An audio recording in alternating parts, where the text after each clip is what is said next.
So I shut the truck off to do the paperwork, and I wanted to check the coolant temp oil, which I had slowly been losing coolant sporadically. That makes sense why.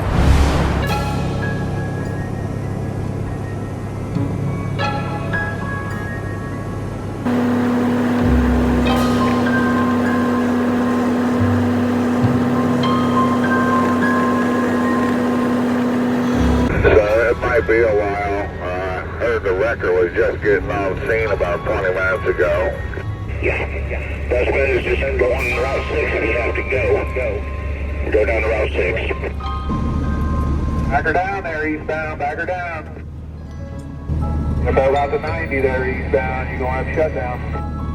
Yeah, I was already with this here flying 1. Your Lord.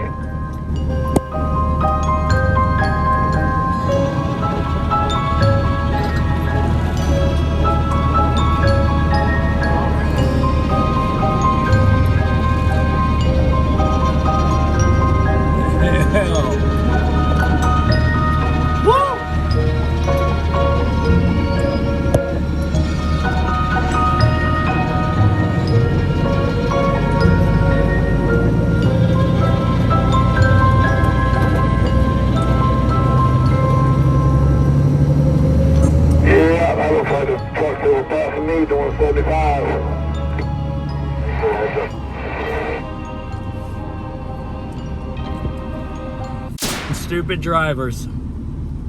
Good thing they're okay. Yes, sir. Back to the set on this off-way, take a right, and then make a left on 30th, take this to stop sign, take a left, and that'll put you back on interstate. So that's what we're doing. Again, should have a CB for moments like this.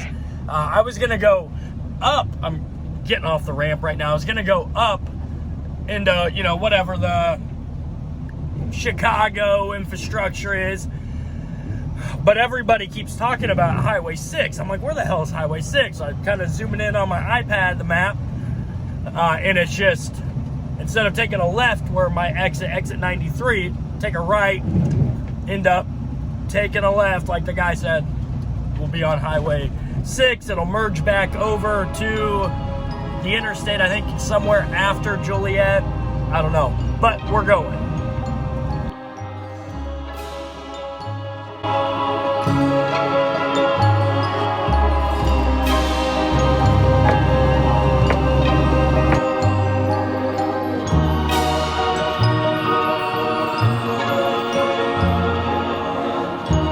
I don't know if you caught that because it was in a time lapse, but Officer Lazy did not want to get out of his truck, and then when he did, which I was going to get out and go to him then and just be like, hey, what's, you know what mile marker this is?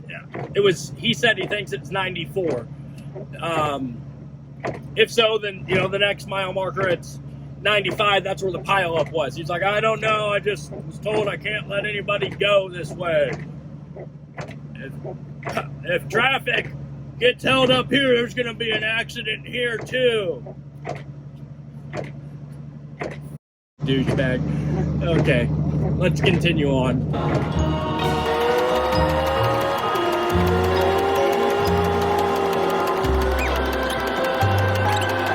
Had to pull over because here is what reaching your arm out and grabbing the windshield wiper to, you know, pull it off and let it break off all of the ice.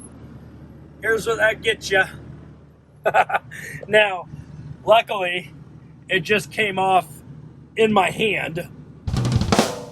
So, there's that. And then there was a gas station right here, which it didn't say it had truck lanes or diesel, but it does. So luckily I was able to pull in here, but the side roads are just horrible. Same with the on and the off ramps. Luckily, I think this on ramp going back onto 80 is a little bit downhill, so I'll be able to kind of coast easily into it.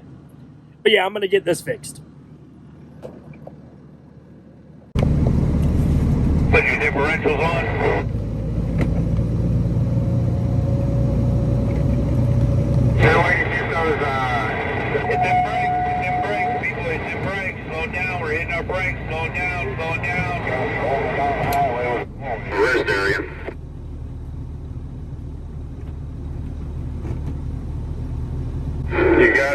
on 57 South, is that clear? Slow going all the way down to Effingham. We got to take another break, clean off the And slow windshield going just about everywhere right now. clean off the windshield wipers, and then we're hitting the road. What are we like? Let me check. Starting route to 16363 County Road 100 miles away. Proceed to the route. According to GPS, 2 hours, but that's if you're going the speed limit. And we got 2 hours and 40 minutes left to drive today. Wow, I like where this guy's going. Where you going, driver? I'm headed down there to my favorite spot in California, San Diego. Woohoo! Skate, skate! Moving at the border, so I'm thinking about the beach. I'm gonna go down there to Venice Beach, and I'm gonna put me a damn pair of shorts on, and I'm gonna drink me cold beer with my feet in the sand.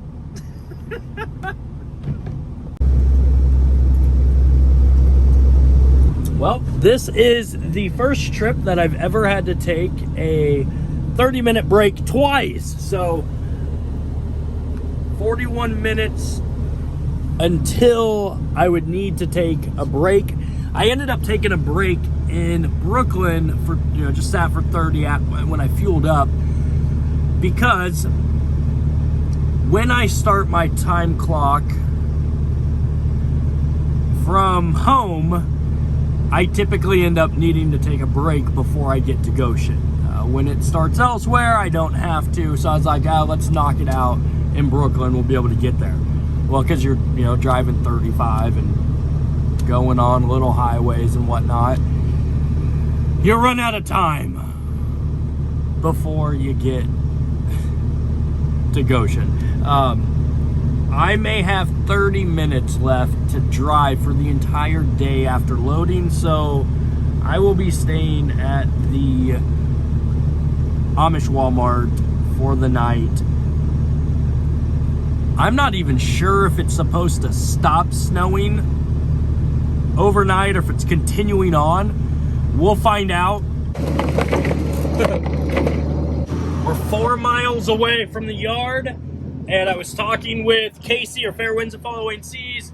He just said he got an email, actually about an hour ago, that all of Horizon's Indiana yards are closed until Friday. So I am hightailing it as much as you can in this weather to the yard to get there before a freaking email comes and says, hey, I know that you're 5 feet away, but we're closed till Friday.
Okay, wow. So we are finally out of winter storm landed. Before we get too much further, I had to mix up some pre-workout. Anytime Fitness is right over there. And we got to work out before we're going to get to Grand Island tonight. It'll depend on how much there is a lack of availability in shelter on the way there, but we'll get there. All right, I'm gonna go work out. Cheers.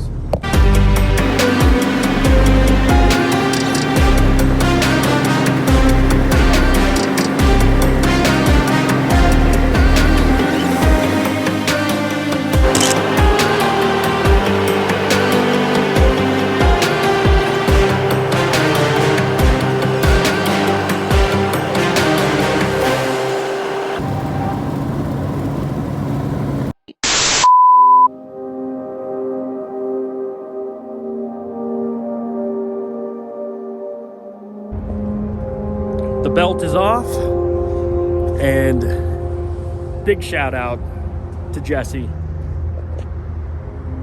at Gander RV here in Wheat Ridge. It would appear to be that squeaky noise I've been complaining about is none other than the water pump. So Freightliner has 4, it's Transwest, has 4 of them in stock 6 miles away. And ironically enough, you know, God just kind of gives you a little something, you know, hey, you'll need this. As I'm checking in the units, Jesse and I have talked before when I dropped here. He's like, yeah, you know, I watched some videos, and I believe, correct me if I'm wrong, Jesse, you're contemplating getting into RV transport. And he came back and gave me a card with his number on it and was like, you know, hey, you know, reach out if you ever need anything when you're in Denver. You know, things happen, you know, when you're on the road. Yeah, well, was not intending to have to hit him up this soon, but we're gonna try to tackle it. The part itself is under $300 at Freightliner. There's probably cheaper options, but they're 6 miles away. It's in stock. Probably grab some coolant, and yeah, here we go.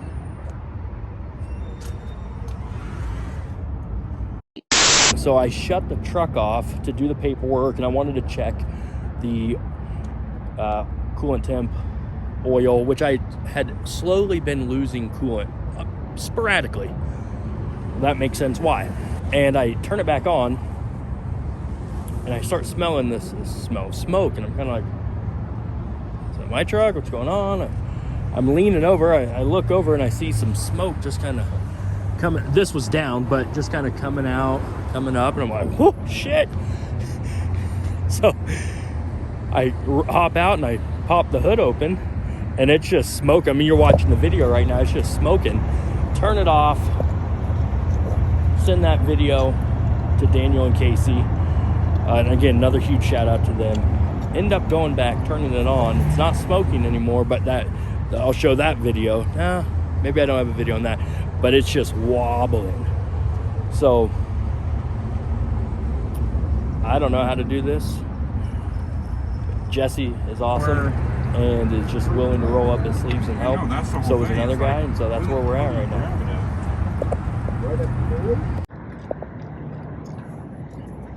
Here's the old one. Let's go here. Nothing.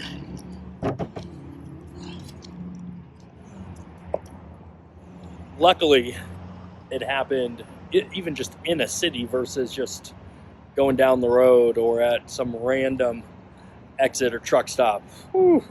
So Jesse and I are going to go ahead to Transwest, pick up the new one, take this with just to ensure it's the right one. And then Doug had been helping out. He and his wife are going to get some chicken, I believe. I think he's heading out. So yeah, that's where we're at. It was a pain in the ass to get that out. Not speaking from experience, I didn't do any of the work, but it was a struggle. So here we go.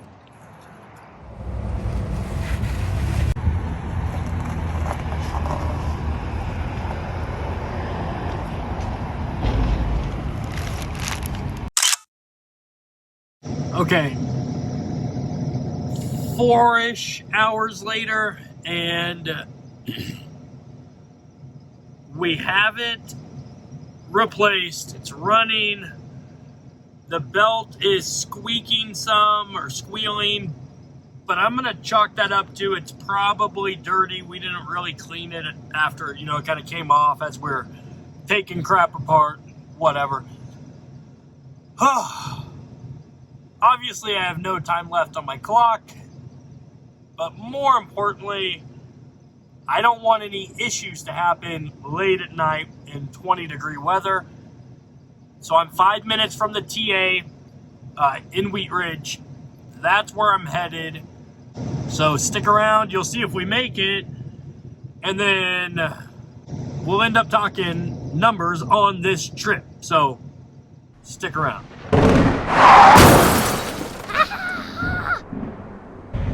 Well, it's midnight. Don't have a belt. Headed to the shop at the TA so we can try to find a matching belt. It was 11 something when I woke up, kind of startlingly, to just a beeping noise, and there was the truck beeping at me. The coolant temp was up to 225-ish, and check engine light was on. Turned the truck off, and son of a bitch, here we go again. Get out, I get dressed, get out, and this is what I see. First, I just went over, looked at the reservoir, looked under. There's no like coolant spills or whatever. So yeah, maybe the belt was weak because it got so hot. I mean, I took some little pieces of like melted belt off of the pulley. I'm not sure. I text Jesse just a picture of it, kind of like well, here we are. And he's like, you know, maybe the belt just went because it was, you know, used. All right, so it's the next morning. I gotta tell you, people are awesome. Jesse, Doug, Pat. I don't recall the shop guy's name at the TA here in Wheat Ridge, but super awesome guy. Helped me out a ton last night.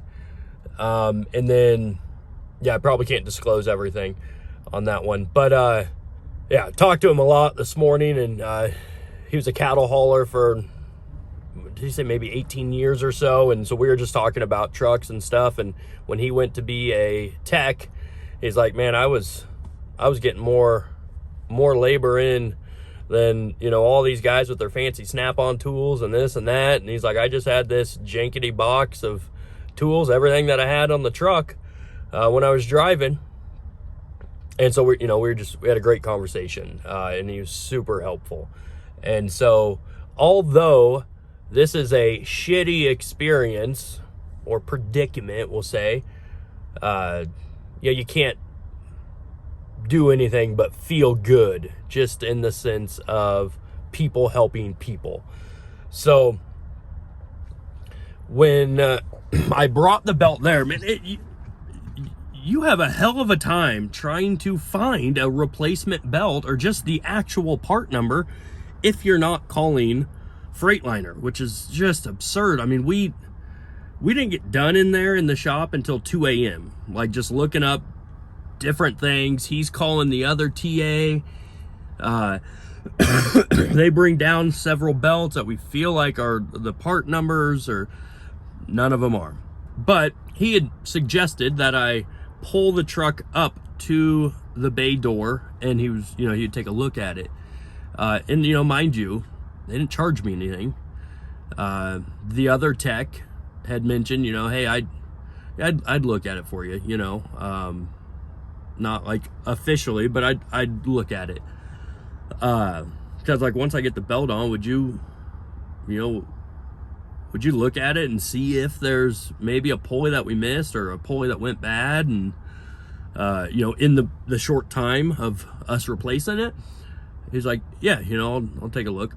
But so with some hesitancy on my side, I drive it from one side of the parking lot over to the shop, and the guy was like, listen, I wouldn't have you, because I was like, are you sure?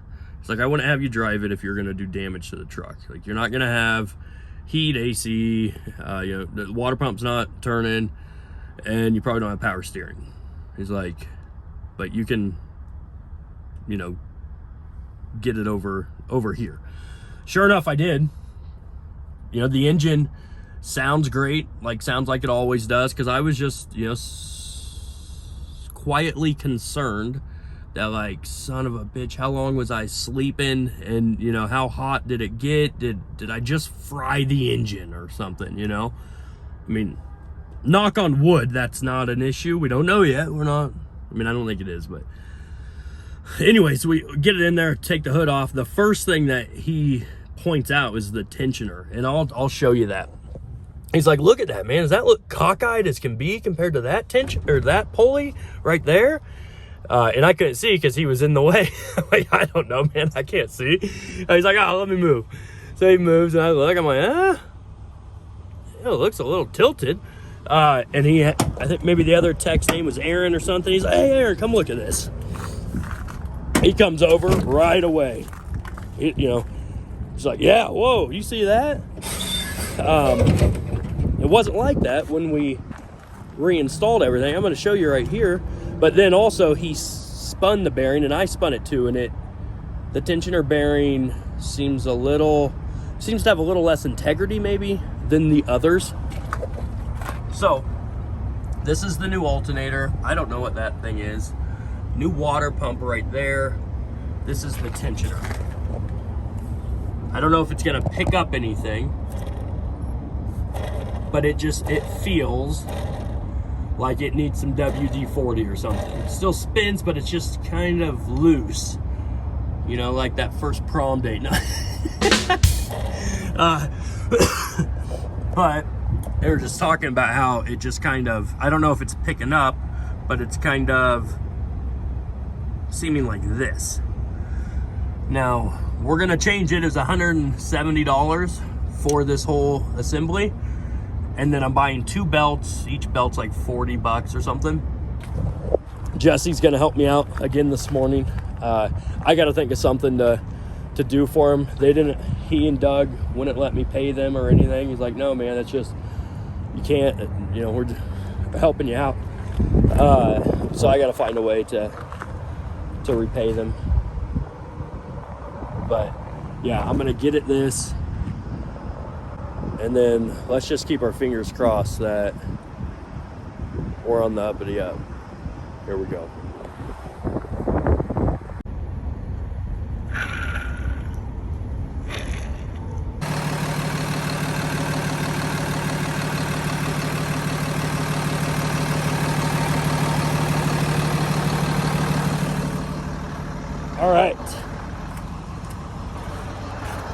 All right, so I don't even know if you can see me. I think we're good. The old tensioner, which I'm gonna throw away, would kind of wobble. I'll show you on here. Ever since I can remember, on, you know, like a little plastic or Teflon washer or something, and it does not do it on the new one. Like, it's tight and stiff as can be. So here's what I'm talking about. This part right there, that white part, on the old one, it's kind of jarring, and that little metal piece on the top would, you know, just kind of wobble. It's probably a sign that the tensioner was getting ready to fail. But again, it happened prior to the fan clutch, which again just makes me a little sour about that experience. It is what it is. It's in the past. But I'm gonna let it high idle. I'm gonna drive it around just the truck stop. Then maybe grow a pair of kahunas, drive it around on the city roads, see how it assesses. And I'll bring you along. A few moments later. Good morning. I don't know what day it is. You'll see that down here. Got up at 4:25 and got a shower and then hit the road, head home, so I'm not all filthy. But last night I opened the hood to just check on the belt, make sure everything looks like it's tracking right, act like I know what I'm doing and looking at, and then check the coolant temp, oils, stuff like that. I go to close the dang hood and it won't close all the way. There's actually a little part of what looks like just some, I don't know what it looks like. It's a rubber little part that goes around the fan that was kind of like busted a little, so I took that off. I'd show you a picture, but I already put it in my toolbox and I ain't going to mess with that. But so I go to close it and it won't close. It's like as if it's stuck on something. So I'm crawling around. I'm like, what in the world is jamming this thing up? I kind of get to the point where I'm like, hey, screw it. I'm going to sleep. I'm tired. So it'll close. You know, I'll post a picture here. Close like 90%. Couldn't get the rest. So when I woke up, I just turned the truck back on and then went out there and looked. I put a post in a Facebook group for M2s, and I've had great luck with people being in similar situations with that truck, knowing, hey, this is the issue. And a guy had said, probably because it's so cold, you know, froze up, one of them won't close all the way. It happened to me. It was my passenger side one. So that just made me go and look at those actual gas shocks or struts. Passenger side one would move freely and it would want to close past the point of where the hood would stick. On the driver's side, on the other hand, it would stop. So I was all out of WD-40. I needed to buy some when I get home. I put some oil on a rag and just kind of wiped down the old shaft, lubed it, and nothing happened. But then I was just kind of like, I know nothing's impeding on anything. I'm just gonna push this motherfucker down. So that's what I did. Just pushed into it and it popped and went in. The driver's side isn't all the way down, but I got it latched and that's good enough. Anyways, gets to be about 5 o'clock when I get in here. As I'm booking my shower, I'm number 4 in line. It's Saturday morning at 5 a.m. and all the showers at Grand Island are booked. That's not common. But yeah, that's where we're at. Stick around. We're going to dive into the numbers probably in a second for you. All right.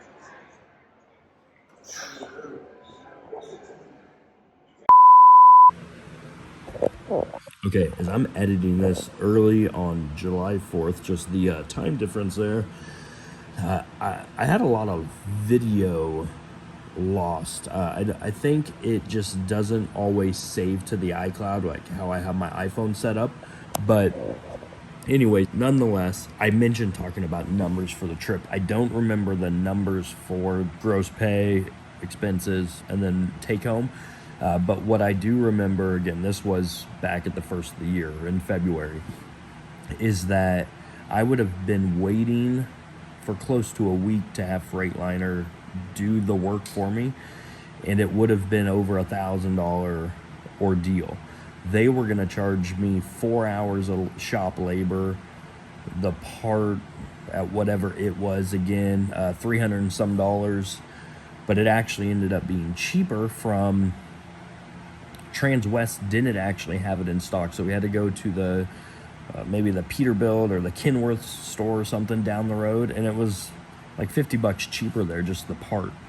So after changing it, it was intimidating initially, but after changing it, I feel confident if the water pump was to go bad again, I could do it on the side of the road. Like, it was super simple. So always have a spare belt with you, and then yeah, don't be afraid to do it yourself. So with the water pump and the tensioner, I was under $500. Well, and I had 2 belts, but still under $500 in parts, no labor. Versus if I was, again, paying for a shop, and I'm not mechanically inclined, You just have to have this resiliency and this figure it out mindset. You can save a ton of money, which means you can be more profitable. So that is it for this video. I hope you enjoy watching me struggle. I know there are several more videos in the queue with the Freightliner that were huge pains in my ass in terms of just in the moment. Yeah, because we haven't got to the one where I'm stranded on the side of the interstate and have to have a tow truck pull me off the exit. Yeah, that happened. So thanks for watching.